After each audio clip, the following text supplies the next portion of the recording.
Has there ever been that one anime that you just want to have a remake for? Like it was like say like it was like made in the 90s and it like had subpar animation, and if it just had better animation, then the story would just be feature perfect. Or it's like this anime had bad voice acting, and if it got like a remake with like newer animation or like and with newer voice acting, it would be just that much better. Yeah, I kind of have that with a certain anime, and that's a Rosario Vampire. So Rosario Vampire isn't necessarily a bad anime, but it also necessarily isn't a great one. I enjoy Rosario Vampire, mostly the manga. I'm a big fan of the manga. I really enjoy the manga. I think the manga is top tier. I'm not gonna try to spoil the manga or anything, but I really do think the manga deserves an actual good anime. And now the anime within season 1 does kind of adapt the manga fairly well. Season 2, on the other hand, just throws it down together, if I'm being honest. Now, I don't only want to like make this video a necessarily a negative one, so I do want to talk about some of the positives of the anime before I start diving more deep into the negative parts of it. And also before how I start talking about why this anime is a bad adaptation of the manga. So let's start talking about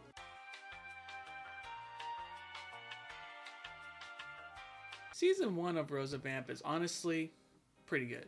It's actually not that bad. It adapts the manga pretty well. Like, one thing I'll definitely praise the anime for is that it definitely grabs what happens within the manga and expands upon it, makes it a little better, and just all around just adapts the first few volumes of the manga just really well. One big example that I like to point to is the fact that they introduced Yukari a little earlier within the story. This allows more things to happen with Yukari. We get to see more of like Kurumu and Yukari as like a duo. I really liked that moment where it had like a Sherlock Holmes reference. I loved that scene. It was like one of my favorite scenes within the anime. Are there some things that I didn't like as an adaptation of the anime? Yes, I didn't like the last 3 episodes. I thought it was very goofy and campy, and why didn't they put him on a fucking cross? Like, I don't get it. I'm sorry, I can't take it seriously with how much of the titties were flying around earlier ago. I think the manga just did it a little bit better. I think season 1 as an adaptation, just as an anime in general, isn't all that bad. I would definitely recommend it to some people who enjoy anime in some way, shape, or form. It's mostly where season 2 where it starts to get on my nerves a little bit.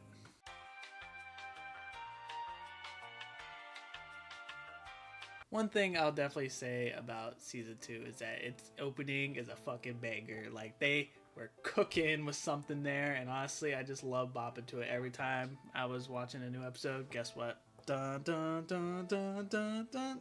I really enjoyed the intro. The intro was fun. I have very mixed feelings on season 2 because in season 2 they don't necessarily adapt the manga. A lot of the episodes within season 2 are very original to the anime.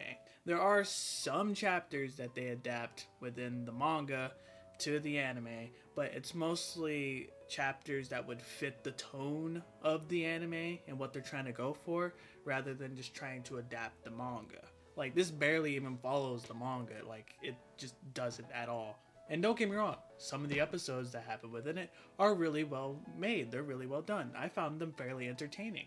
It was just really fun, and honestly. But as an adaptation of the manga, it just doesn't make any sense. Because the anime came out when season 1 of the manga was done, and when season 2 was just starting. Hell, when they introduce Kokowa, Kokowa doesn't get introduced till season 2 of the manga. There are like some chapters here that they adapt for it to fit the tone of the anime. And hell, the last few episodes is just a complete recreation of an arc within the manga. So why not just adapt the manga at that point? My main theory is that the manga does get a little, quote, dark. It has, like, characters die and all that kinds of shit, you know. Shit goes hard. And I imagine they didn't want to like disrupt the flow of what they established within the first season, like making it a little bit episodic and like jokey and like lighthearted in terms of tone. So they just didn't want to adapt that, so they just went with their own thing. Why didn't you just adapt the manga at that point? Like, I feel like you would have been able to like grab what happened within the manga and just not make it as dark. You did it within season 1. Like, why didn't you do it within season 2 either? And like I said, the episodes that they did make aren't that bad. They were really enjoyable. But there were some episodes that were just downright god awful. Mostly the Kobat episode. I did not like that episode. That was not a good episode. And the last 3 episodes. Now, the first episode to the last 3 isn't that bad. It sets up what's going to happen fairly well. And yeah, it just wasn't a bad episode overall. It's just the second episode that kind of got to me. So, you know, Mocha sacrifices herself, and then we just see true Mocha out in the fray, you know? Just being herself, doing all that stuff, even trying to make moves on Skune and all that kind of shit. But Skune misses outer Mocha, you know? Of course he's gonna miss outer Mocha. He loves outer Mocha. The problem starts with how the anime decides to go about this. Skune gets an opportunity to bring back outer Mocha. So, of course, he takes that chance. He doesn't consult True Mocha about any of this. He was just gonna go do it behind her back and just be like, oh yeah, look, I brought it back. And when True Mocha catches up to him, it's like, hey, we can like do stuff in the club and all that kinds of shit. She asks him, am I not good enough for you? Tell me the truth. And the asshole just leaves her. I don't even know where to begin with that. The problem with Skune within this exact moment isn't the fact that he wants outer Mocha back. It's the fact that he treats True Mocha like absolute shit. The problem here is the fact that he needs True Mocha in order to get this done. So why doesn't he consult her about it? Because from what I've seen from the anime has shown Skune to be a very open and honest person, you know? Very open about his feelings most of the time, but Skune is very honest about everything, and he's upfront too. Why in Sam Hell does he not confront True Mocha about any of this? He doesn't talk to her, and he doesn't even say anything to her until the last episode. It makes no sense for his character, number one, because he's open and honest to almost everyone he knows, especially about his feelings towards everything. We see it all the time. And for some reason, he's not open and honest about any of this towards True Mocha because he needs her in order for this to work. And of course, the next episode, like, big battles happen and all that kinds of shit. And one thing I found just hilarious was the fact that when he got the rosary back, he like pointed it up to True Mocha, just be like, "Look, I got it for us." It's like, what? Oh my god, no! Excuse me. What do you mean for no? No. But yeah, the big moment comes, and then it's like, I don't understand this whole final moment. Because this whole final moment felt more like a desperate plea rather than like Skune being open and honest. Because they're trying to make it seem like, oh, Skune is finally being open and honest after so long. And it's like, no. Of course, True Mocha calls him out on it, but that doesn't necessarily make the writing smart. It makes it more dumb, if anything, because as I've said, Skune is a very open and honest person, so why isn't he being honest about any of this now?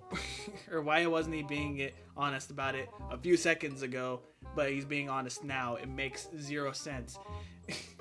And it makes it even worse because, like I said, it feels like a desperate plea because it's literally right there for the taking, and he has to try to convince True Mocha to let this happen. And then the story also tries to have an ass pull with her being like, oh, I'm kind of tired of being out in the open like this.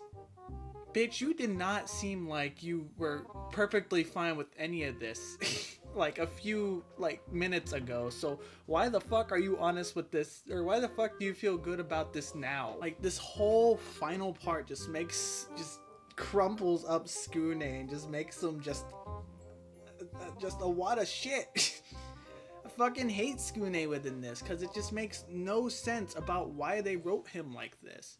Because I would have believed it more if he was actually talking to Trumoka about all this, and then they went to go like get the rosary back, and she was perfectly fine with it, just as long as Skune was honest about it with her.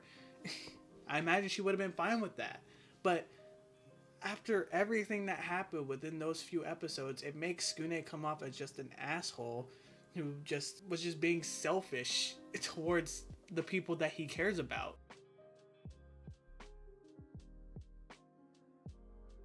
Like I said, I don't hate the Rosa Vamp anime. I think it's, if I were to rate all of it, like both seasons, like just it as a whole, like, I don't know, 7 out of 10.